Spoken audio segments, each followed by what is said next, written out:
what do you make of the alt-right that everybody's talking about right now? I don't think you consider yourself part of it. You're sort of I do not. You're a parcel to it or something like that, right? Like, because they're getting, or something like that. Like, they're getting, I think some of the techniques that they're doing of upsetting people in power with memes. You know, you have some nobody in the basement. They send out a Nazi meme to somebody important. That person retweets it. Thus, you're showing that you're upsetting them and you're changing the game from your basement. Like, some of that seems like the stuff that you're talking about. Well, first of all, I disavow the alt-right as I. You see what I've done here? I said you endorse Trump or something. Yeah. I'm putting you in the alt-right. I disavowed Trump. I disavow everybody except Hillary Clinton because that's best for my personal safety. Yeah. I don't even know what the alt-right even is. Isn't it like a grab bag of miscellaneous things that other people don't like? That's pretty much what I described it as at the beginning of this episode. If polite people don't like it, it's in.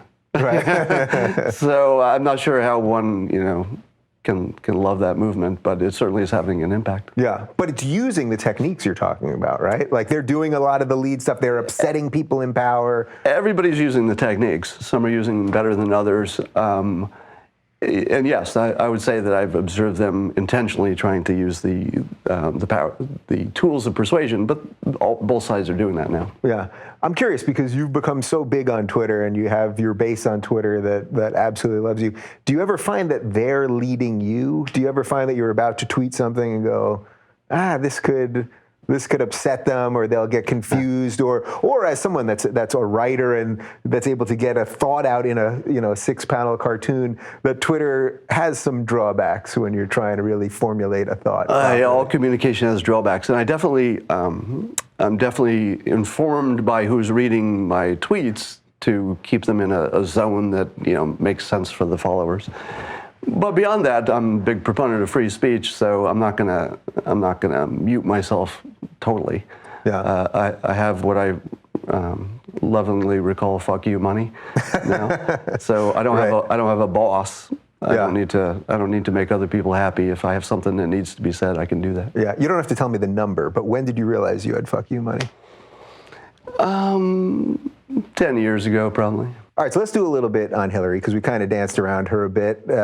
It's sort of all encompassing. You talk Trump, you're sort of talking Hillary already. We're just stuck in this thing.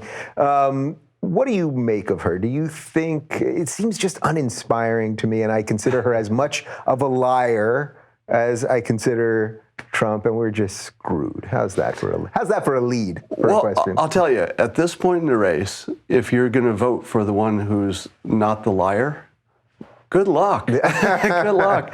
Because I think there was a point early on in the race where you could say Trump is lying way more than Clinton, but I think that difference has been erased, and the reason is that lying worked really, really well. Mm-hmm. And so Clinton is sort of, as I said earlier, dispensed with the facts, and she's more about he's a racist and misogynist. And I don't think, as I've said, I think that's confirmation bias. It's not a fact. Mm-hmm. But the race has almost entirely, if you think about it, I've never seen this before. The race has gone from talking about policies and things in the world to almost entirely talking about this gray lump of matter in each of their heads. Mm-hmm. Like is Hillary sick or lying or whatever? Is Trump, a crazy racist, misogynist or whatever? But it's all about the gray thing in their skull. Like, what about the world? How about us? Right. So was that the obvious outcome here? In a weird way, if you go back 6 months and you really saw what was going to happen here, and you look at Hillary and go, Bernie, actually, they were going to take him down no matter what. And if you saw what Trump was building, which, as you said, you saw it a little earlier than most people, in a way, this was the obvious, we were going to get to this, right? No matter what. Probably the gravity was sucking us to this place, yes. The only unknown was whether Hillary would go as dark as she went. Mm-hmm. By the way, that word dark probably came from Godzilla. That's an engineered word. That's a word that you don't hear in politics, which is designed to attract confirmation bias. Hey, everything Trump is doing is dark now. Dark, mm-hmm. dark. For people that missed the beginning of that clip, that's what's the guy's name again? So that would be Robert Cialdini. I'm just hypothesizing, I don't have confirmation, that he's working on the Clinton campaign, advising her in the persuasion arts. Yeah.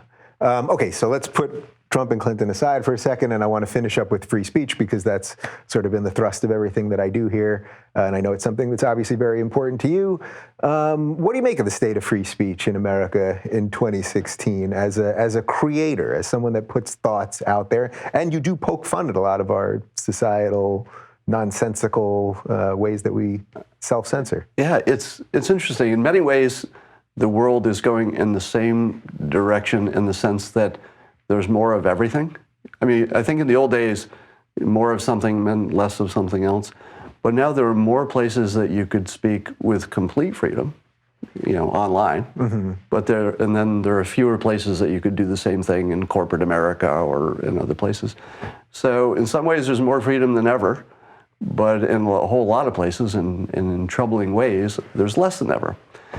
I'm a little on the fence about how much of that is bad and how much of it is good.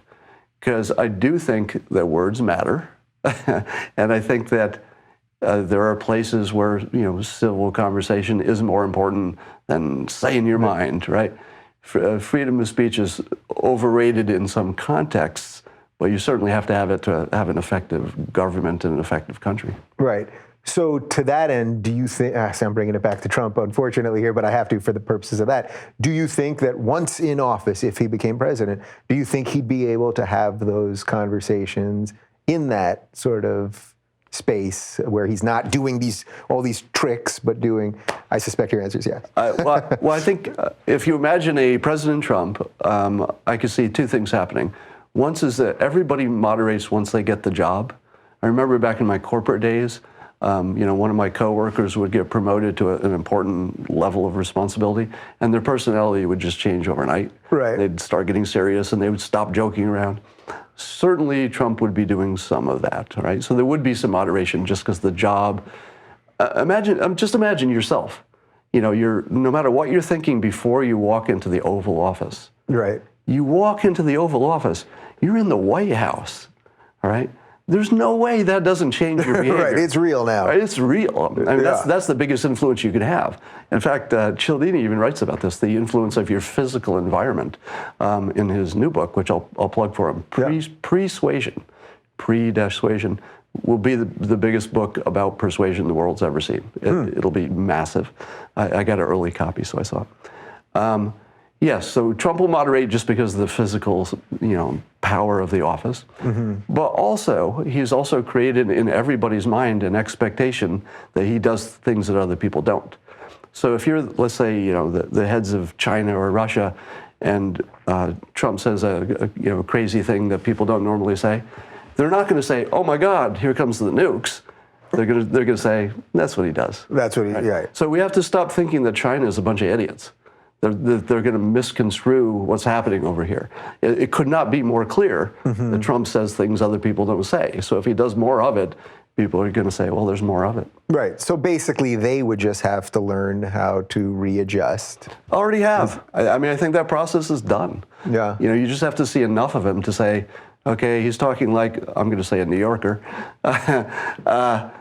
and we get that. Yeah. Once you get that's his style, you're okay with it. Yeah, I think it's interesting what you said about how, so in some ways it feels like we have less free speech, and in some ways it feels like we have more because people have now used the internet to do this.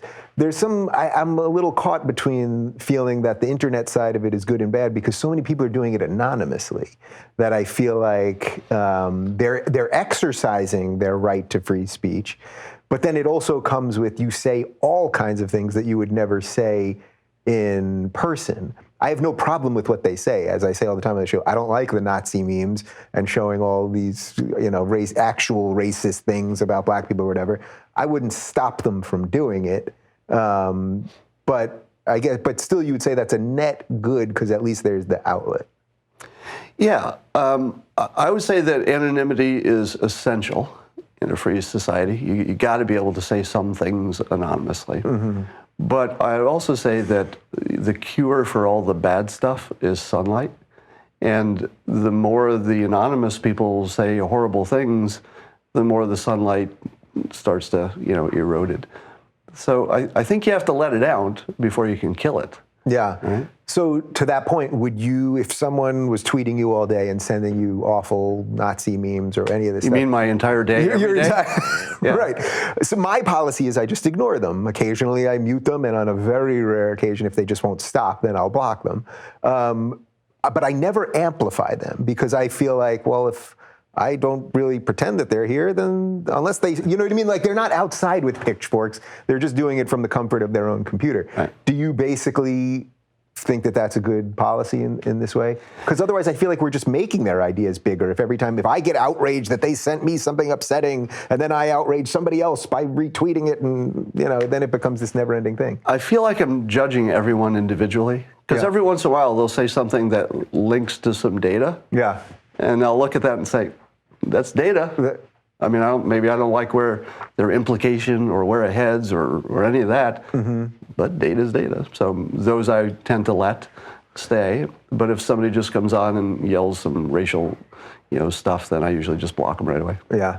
All right, final thought. You've already predicted it. So you're predicting a Trump landslide. Do you want to give me some percentages?